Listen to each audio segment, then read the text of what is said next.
নমস্কার বন্ধুরা, আমার নতুন একটি ব্লগে আপনাদের সবাইকে স্বাগত জানাই। পিঠেপুলি উৎসবের অনেক অনেক শুভেচ্ছা জানাই আপনাদের সবাইকে। নবান্ন, পৌষ পার্বণ, পোঙ্গল, যে নামেই ডাকুন না কেন, উৎসবটা আসলে এই পৌষ সংক্রান্তির দিনেই হয়ে থাকে, যেহেতু সবাই নিজের নিজের মতো করে শুভেচ্ছা নেবেন। সকালবেলায় উঠে আমার প্রাত্যহিকই একটু বাজার সংগ্রহ করলাম, কাঁচা বাজার। তারপরে আজকের দিনের অনুষ্ঠানটা আমাদের বাড়িতে একটু মন খারাপের আবহ বয়ে নিয়ে আসে।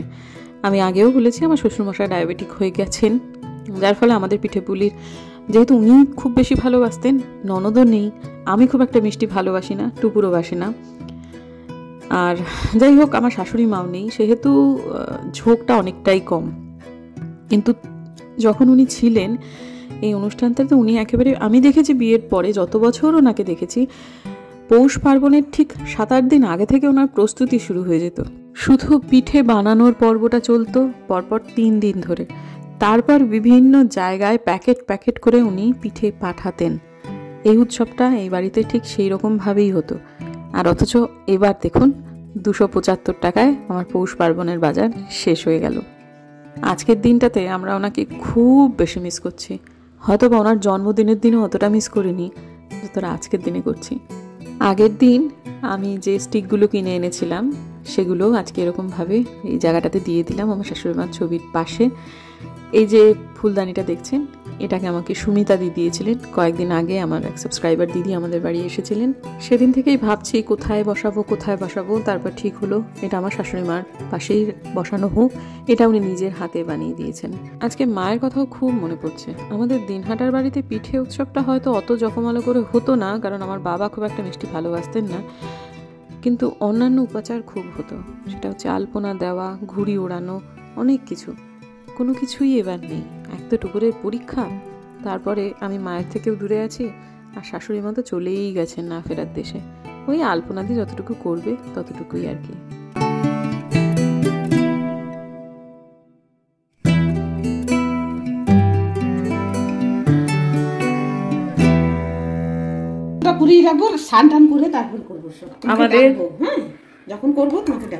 আমাদের পিঠেপুলি উৎসব পায়েস দিয়ে শুরু হয়ে গেল। না, আমার কাকিমা পায়েস করতো তো সংক্রান্তির দিন। অবশ্যই পায়েস তো করতেই হবে। কাকু বললো ঠিক আছে, দুধ বললো, গরুর দুধে জানি নিচে বলে। আমি বলছি কি, দাদা কিন্তু পুলি খেতে চেয়েছে, আপনার ওইখান থেকে কিন্তু 1 কিলো দুধ নেবো। হ্যাঁ, বলে কি, তাহলে তুই আগে বললি না কেন? তাহলে আমি 1 কিলো দুধ নিয়ে দাম। ঠিক আছে, তো সবাইকে পিঠেপুলি উৎসবের শুভেচ্ছা জানিয়ে দাও। হ্যাঁ, হ্যালো, পিঠাপুলি উৎসবের শুভেচ্ছা। আচ্ছা, পায়েস দিয়ে শুরু হলো, সবার নিমন্ত্রণ, সবাই আসবে। আলপনা দিয়ে 1 বাটি পায়েস খাওয়াবে আপনাদের। এই 1 বাটি সম্বল, কিন্তু আপনারা সবাই 45,000 মানুষ এই 1 বাটি পায়েস খেতে আসবে। সবাই তো আর আসবে না। হ্যাঁ, বাহ, আলপনা দিয়ে কত বোঝে না, মজা করে বললেও এটা কোনো না কোনো দিন আপনারা সবাই আমাদের বাড়ি আসবেন। হ্যাঁ, এটা আজকে না খাওয়াই অন্য কিছু খাওয়াবো। ঠিক, সেটাই, সবাই আসবেন। আর আমাদের পিঠেপুলি উৎসব শুরু হলো। আর শুধু পিঠেপুলি নয়, লহরি, পোঙ্গল, নবান্ন উৎসব আজকের দিনে। হ্যাঁ, নবান্ন উৎসব আর আমাদের পৌষ সংক্রান্তি। হ্যাঁ, সেটাই আর কি। আমি যেহেতু বললাম পিঠেপুলি, তাই উনি সেটা তোতা পাখির মতো রিপিট করলে। আসলে পৌষ সংক্রান্তি সবাইকে শুভেচ্ছা জানাই, সবাই ভালো থাকুন। আজকে এই দিয়ে শুরু হলো, এরপর আর কি হবে সবাই ভালো থাকবেন। আমাকে যা যা বলে দিয়েছে আমি তো এনে দিয়েছি। এরপরে পাটিসাপটা হবে, দুধ পুলি হবে, আর মালপোয়া নাকি মালপোয়া হবে। বাহ, এই হবে আমাদের। এই দিয়ে শেষ। আর পায়েসটা তো হয়ে গেল। ইউটিউবে একটা নোটিফিকেশনের ইস্যু চলছে। সব ব্লগার সেটার আওতায় পড়েছেন বলে আমার মনে হচ্ছে না। কিছু ব্লগার পড়েছেন, আবার কিছু ব্লগার পড়েনি। আমি তাদের কথাই বলছি, যারা মানে সে অর্থে দেখতে গেলে যাদের সাবস্ক্রাইবার এবং ভিউজটা যথেষ্ট ভালো, মানে মোদ্দা কথা, তারা প্রত্যেক মাসে ইউটিউব থেকে যা রেভিনিউ আর্ন করে সেটা দিয়ে তাদের সংসার চলে যেতে পারে, এইরকম ভিউজ যাদের আছে। তাদের মধ্যে আমি একটা নামই বলছি, যার লাস্ট প্রায় 15 দিন আমার কাছে সেরকম করে কোনো নোটিফিকেশান আসেনি, অথচ আমি তার ব্লগের জন্য পাগলের মতো অপেক্ষা করে থাকি। সে হচ্ছে happy with Mamun. Notification bell on করা আছে, তার সত্ত্বেও তার কোনো নোটিফিকেশান আসছে না। আমি ওনার চ্যানেলে গিয়ে দেখে খুঁজে তবে ব্লগগুলো দেখছি, কারণ ওনার ব্লগ আমাকে দেখতেই হয়, আমার খুব ভালো লাগে ওনার ব্লগ দেখতে। সেরকম আরও কয়েকজন ব্লগার আছে যাদের নোটিফিকেশান আসছে না, আবার কিছু ব্লগারের নোটিফিকেশান নিয়মিত আসছে। যাদের আসছে না তাদের চ্যানেলে আমি যাচ্ছি এবং গিয়ে দেখছি তারা নিয়মিত ব্লগ দিচ্ছে, অথচ নোটিফিকেশান হচ্ছে না এবং তাদের ভিউজটা কিন্তু ডাউন হচ্ছে। ভিউজ ডাউন হয়ে যাওয়ার মানে এক তো হচ্ছে আপনাকে ইমপ্রুভ করতে হবে, যেটা আপনি দেখাচ্ছেন সেটাতে যেটা দর্শকের পছন্দ হচ্ছে না সেরকম একটা কিছু, সেক্ষেত্রে আপনাকে নিজেকে বুঝে নিতে হবে যে আপনার সমস্যাটা কোথায় হচ্ছে। সেটাকে নিজেকে খুব মানে চাঁচাছোলা ভাষায় সেটা সব থেকে ভালো নিজেকে নিজেই করা যায়। কিন্তু এর অতিরিক্ত কিছু টেকনিক্যাল ব্যাপার রয়েছে যেগুলোতে কিন্তু ইউটিউবের সাথে কথা বলতে হয়। এই নোটিফিকেশান ইস্যুটা সেটা অবশ্যই ইউটিউবের সাথে আমাদের কথোপকথনের প্রয়োজন রয়েছে। আমরা ইউটিউবকে আমি আজকে মোটামুটি পৌষ পার্বণের দিন কিন্তু এটাকে আমি আজকে একটু সাইড করে রেখেছি, যেহেতু বাড়িতে খুব তামঝাম কিছু হবে না। আমি একদম বসেছি 12টা থেকে 4:30 পর্যন্ত আমি এইটা নিয়ে লড়েছি। আজকে ইউটিউবের সাথে অনেকগুলো মেল করেছি, অনেকগুলো কিছু করেছি যে ঠিক আছে আমি এটা জানতে পারছি আমার ক্ষেত্রে নোটিফিকেশান ইস্যুটা হচ্ছে, এটা ঘটনা। কারণ আমাকে অনেকেই বলছেন যে ঝিনুক তুমি কি ঠিকঠাক সময় ব্লগ দিচ্ছ না, কখনো তোমার 4:30 সময় মানে ভোর 4:30 সময় তোমার নোটিফিকেশান আসছে, কখনো 2টোয়, আবার কারো কারো ক্ষেত্রে আসছেই না। তাদের আমার চ্যানেলে এসে ঢুকে দেখতে হচ্ছে। তো যাদের এই সমস্যাটা হচ্ছে তাদেরকে আমি অনুরোধ করব যে ওই যে পাশে যে বেল আইকনটা আছে সেটা একটু যদি টিপে দেন, তাহলে মানে ওটা যদি অন করে রাখেন তাহলে হয়তো বা একটু সমাধান হতে পারে। আর একটা জিনিসও আমি দেখলাম আজকে ইউটিউব লিখে পাঠিয়েছে যে একটা সময় ছিল যে শর্টস আপলোড করতে ইউটিউব বলতো যে তোমরা শর্ট আপলোড করো তাহলে তোমাদের ভালো হবে। এখন দেখছি আমার মেইন যে ভিডিওটা সেটা আপলোড করার 24 ঘন্টার মধ্যে যদি আমি পরপর আরও 2টো শর্ট বা ভিডিও আপলোড করে ফেলি, সব মিলিয়ে ইউটিউবে আমার ভিডিও আপলোডের সংখ্যা যদি 24 ঘন্টায় 3টে হয়ে যায়, তাহলে 3 নম্বর ভিডিওটি ইউটিউব কাউকে ছাড়া নোটিফিকেশান পাঠাবে না। তো এই ভুলটা আমার অবশ্য একবার হয়েছিল, সেটা ইউটিউব একদম ডাইরেক্টই বলে দিল, মানে তৎক্ষণাৎ যে মেলগুলো আমাকে করলো তার মধ্যে এটা একটা ছিল। তো ঠিক আছে, আমার শর্টটা তাহলে অল্টারনেট ডেটে দিতে হবে। আর ইউটিউবে কিন্তু আমাদের বলেছে যে শর্ট দাও, কিন্তু এখন আসলে বিভিন্ন রকম নিয়মকানুন চেঞ্জ হয়। 2024 শুরু হওয়ার পর থেকে যেহেতু এটা খুব বেশি মাত্রায় হচ্ছে, তাহলে আশা করছি এটা ইউটিউবে নিজের মধ্যে কিছু একটা সমাধান করে নেবে। তবে বিষয়টা যেহেতু চলছে বেশ কিছুদিন ধরে, আর ভিউজ ডাউন যাওয়া মানে রেভিনিউ ডাউন যাওয়া, এই জায়গাটা কিন্তু কখনোই করা উচিত নয়। যাদের এই ধরনের নোটিফিকেশনের সমস্যা হচ্ছে তারা কিন্তু ইউটিউবকে ইমেল করুন, তাহলে কিছুটা সমাধান বা কিছু একটা সুরাহা আপনারা বুঝতে পারবেন। আর এমনিতে ইমপ্রুভ মানুষকে নিরন্তর করে যেতে হবে, সেটা নিয়ে কোনো সন্দেহ নেই। আর মানুষ যদি এক্সট্রাঅর্ডিনারি কিছু দেখায় তাহলে তার ভিউজ যেন তেন প্রকারে হবে। সেক্ষেত্রে আমার নিজের ইমপ্রুভ করতে হবে আমাকে অনেকগুলো জায়গাতে, সেটা আমি নিজেও যেমন বুঝতে পারছি, তেমন এই সমস্যাটা হচ্ছে সেটাও আমি বুঝতে পারছি। তো যাই হোক, আলপনা দি নিজে অনেকক্ষণ থেকে নিচে লড়াই করছে। আমার আজকে স্নান টান করতে সব কিছু করতে মস্ত বড় দেরি হয়ে গেল। মাকে এটা বলাই যাবে না যে আজকে আমার এত দেরি হলো, কিন্তু যেটা করলাম সেটা খুব জরুরি ছিল, এটাও ঠিক। দেরি করে ফেলেনি তো? না না, তুমি আমার একটা কাজ করবে। হ্যাঁ দাদা, এটা আমার হয়ে গেছে, এটা করবা। এটা কি? পুলি? আটা পুলি, আচ্ছা আচ্ছা আচ্ছা। নাড়া দিও না এখন নেই। ও হ্যাঁ, তাহলে এখনই দিলাম। হ্যাঁ হ্যাঁ হ্যাঁ, তা তো ঠিক চিটে লেগে যাবে। হ্যাঁ হ্যাঁ, ঠিক ঠিক ঠিক। অনেক দেরি হয়নি বলো? না যাচ্ছে, আমি তো অনেক রাখতে যাচ্ছিলাম। না ঠিক আছে ঠিক আছে। তো ঠান্ডা আলপনাদের আর হাতা খুলতেও লাগছে না, হাত দিয়ে দিয়ে হাত দিয়ে করছি, হাতটা আমার লাল বেশি। না না করো না, শাখা খেয়ে যাবে। দুধ পুলির জন্য পুলি টুলি সমস্ত কিছু বানানো হয়ে গেছে, সাইডে রাখাও রয়েছে। কিন্তু তখন ওই আমাদের মালপোয়াটা ভাজতে অনেকটা টাইম লাগে, তো ধিমে আছে ভাজা হচ্ছে। তো মালপোয়াটা আমি ভাজছিলাম, আলপনাদি করছে পাটিসাপটা, আর মালপোয়াটা আমি ভাজছি। ব্যাটার গোলানো থেকে শুরু করে সবই আলপনাদি করেছে, আমি শুধু ভাজতে গিয়ে তাতেই একটা অদ্ভুত চিত্তির ঘটে গেল।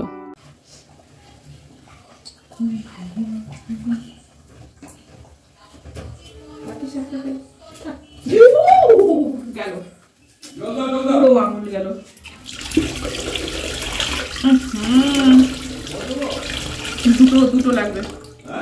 হ্যাঁ পড়লো, দাঁড়াও বুঝতে পারছি না। উল্টা দিকে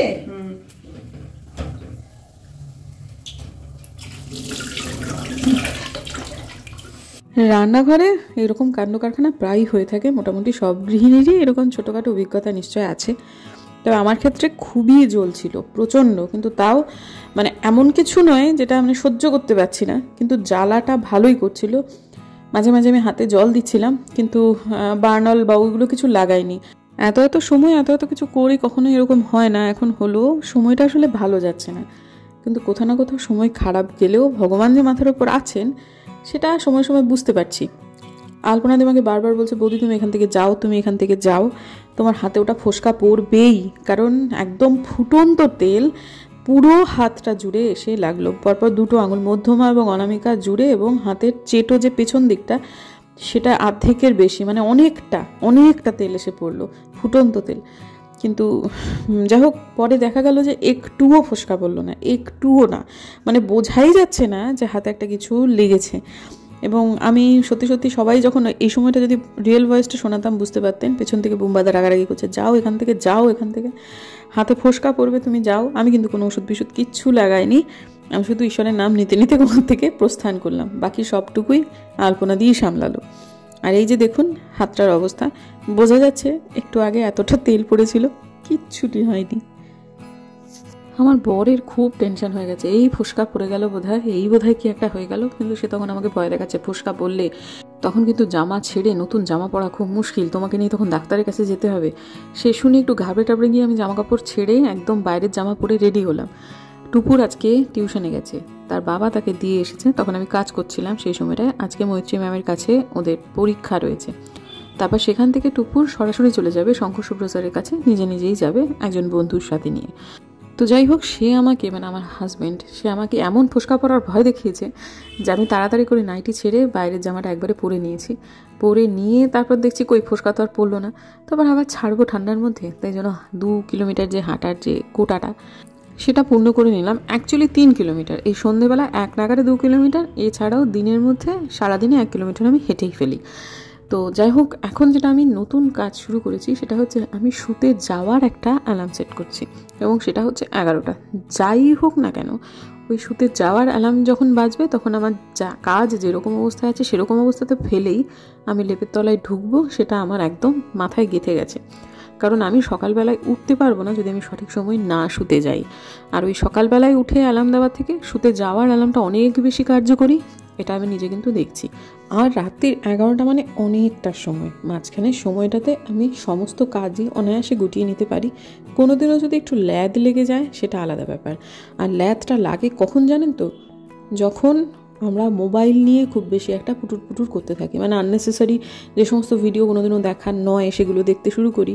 এই সোশ্যাল মিডিয়া অ্যাডিকশানটা সাংঘাতিক একটা জিনিস, যার ফলেতে মানে একটার পর একটা রিল দেখেই যাচ্ছি, একটার পর একটা শর্টস দেখেই যাচ্ছি। এগুলো করলেই বরং দেরি হয়, মানে খুব সময় অপচয় হয়, উল্টোপাল্টা সময়। তো যাই হোক, এখন সেই জায়গাটা থেকে যদি মানে নিজেকে বিরত রাখতে পারি ভুলভাল জিনিস দেখা থেকে, তাহলে এই টাইমের মধ্যে সব কাজ গুটিয়ে নিয়ে বিছানায় যাওয়াটা কোনো ব্যাপারই নয়। তো আমার টুপুরকে নিতে যাওয়ার আগে সমস্ত কাজকর্ম হয়ে গেল। টুপুর বলেছে বাড়িতে এসে ওটস করে দিতে, তো সেটা তো গরমই করে দেবো। তো মেয়ের এখানে পৌঁছে গেলাম, তারপর মেয়ে ঢুকলো শঙ্কর শুভ্র স্যারের কাছ থেকে। আমি তো সেই 6টার সময় খেয়ে নিয়েছি, আমার না এই সময়টা একটু চুটুর খেতে ইচ্ছা করছিল। তো বুম্বাদা বললো চলো তাহলে কি খাবে। আমার ওই যে স্কুলের বাইরে, আমাদের দিনহাটা গার্লসের বাইরে সত্যতা যে 12 মিশালি বিক্রি করতো, 12 ভাজা যেটাকে আমরা বলতাম, সেটা খেতে খুব ইচ্ছা হলো। তা ওটা খুব হেলদিও কিন্তু, মানে তেলটা যৎকিঞ্চিত দেয়, দিয়ে সমস্ত জিনিসপত্রগুলো এই যে এগুলো সব কিছু মিশিয়ে দেয়। আজকে তেলটা ভদ্রলোক একটু ভুল করে দিয়ে ফেলেছেন। এখন কিন্তু বাজে মোটামুটি, তাও ধরুন আজকে তাড়াতাড়ি দুপুরে টিউশন শেষ হয়েছে, বাজে তাও 10:15 মতো। কিন্তু দেখুন এই ভদ্রলোক এখনও এখানে রয়েছেন, এখনও বিক্রি হচ্ছে। তো ওখান থেকে যখন কিনবই তখন ওই জায়গাটাতেই একটা ছেলে বিক্রি করছে হচ্ছে চিকেন তন্দুরি, মানে ওই পিস করে চিকেনের মানে পিসগুলোকে বিক্রি করছে। 6টা পিসের দাম নিচ্ছে 100 টাকা। দুর্দান্ত ভালো খেতে ওগুলো, মানে আর চোখের সামনে বানিয়ে দিচ্ছে। সেটাও 2 প্যাকেট নিয়ে নিলাম টুকুর আর বুম্বাদার জন্য। সেটা খেতে অত্যন্ত সুস্বাদু, কিন্তু ওরা দুজন মিলে দারুণ এনজয় করছিল। কিন্তু আমাকে অফার করেছিল, আমার পক্ষে সম্ভব ছিল না। আমি 12 মিশালি খেয়ে খুব আনন্দিত। আজকে বুম্বাদা আমাকে একটু হেল্প করে দিয়েছে। বুম্বাদা আজকে যাওয়ার আগেই খাবারটা খেয়ে নিয়েছে। আমার বাসনটা মাজাটা অধিকাংশটাই আগে হয়ে গেছিলো, মানে ইয়েটিয়ে গোটানো, মানে আমাদের রান্নাঘর গোটানোও হয়ে গিয়েছিলো। শুধু এসে পরে আমি জামাটা ছেড়ে নিলাম, নিয়ে টুপুরকে বানিয়ে দিলাম ওটস। তা খেতে চাইছিল না, অল্পই করে দিলাম, যেহেতু ওই চিকেনের পিসগুলো খেয়ে খুব ভালো লেগেছে। বলছে ওটস খেলে মুখটা নষ্ট হয়ে যাবে। আমি না মা, একটু খাও। তো যাই হোক, তারপরে আমাদের ফিরতে তো 10:30 বেজেই গেছিলো। তো ওইটুকু বাসনপত্র শুধু মেজে নিলাম, নিয়ে দেখুন রান্নাঘর পুরো খালি হয়ে গেছে, এবং এখনও হাতে মোটামুটি 10 মিনিট টাইম আছে। তাই কি করব খুচুর সেজন্য ভাবলাম যে না, আমি একটুখানি হাতে নেল পলিশই পরে ফেলি। আর নখটাকে আমি কেটে ফেলেছি, ভালো লাগছিল না, নখটা এবড়ো খেবড়ো হয়েছিল। সেজন্য নখ কাটা অবস্থাতেও একটুখানি এই সিলভার কালারের নেল পলিশটা লাগিয়ে ফেললাম। এবং সারাদিনে আমার কাজ এখানে সমাপ্ত হলো। এখন আপনাদের টাটা করছি, কারণ এসে আর গতানুগতিকভাবে প্রত্যেক দিনের মতো আপনাদের কাছে ভিডিওটা শেষ করতে ইচ্ছা করছে না। যদি আমার চ্যানেল ভালো লাগে তাহলে প্লিজ সাবস্ক্রাইব করবেন, আর এটা দেখাচ্ছে হচ্ছে ঘন্টা বাজাবেন, তার আগে দেখালাম লাইক করবেন, ইত্যাদি ইত্যাদি সব কিছু। সবাই ভালো থাকবেন, আনন্দের সাথে থাকবেন। দেখা হচ্ছে কালকে একটা নতুন ব্লগে। আজকের দিনের জন্য বিদায়। আমি জানি আজকের দিনের ব্লগ ছোট হলো, কিন্তু স্বাদ বদলও প্রয়োজন। যে কোনো মুহূর্তে আমার অ্যালার্ম বেজে যাবে এবং আমাকে শুতে যেতে হবে। আজকের দিনের জন্য বিদায়।